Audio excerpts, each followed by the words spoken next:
We now come to song finalist number 7, Santo Niño Paglaom Ka.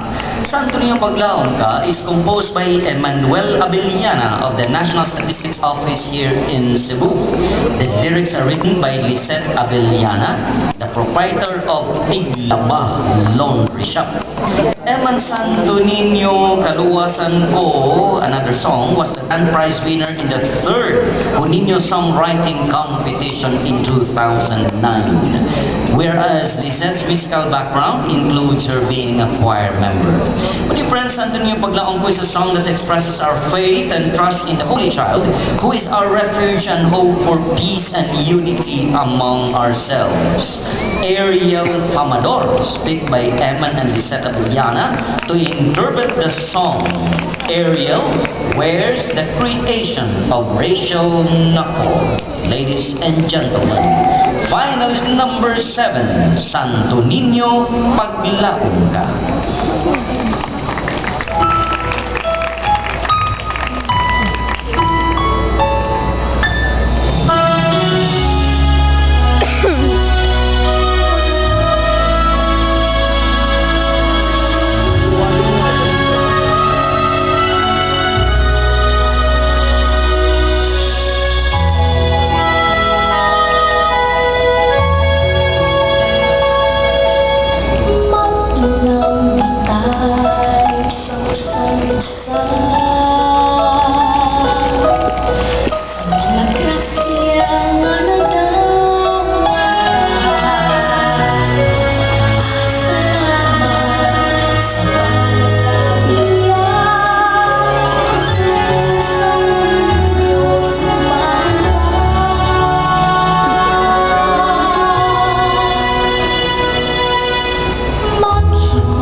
song Santo Niño Paglaon Ka. We now come to song finalist number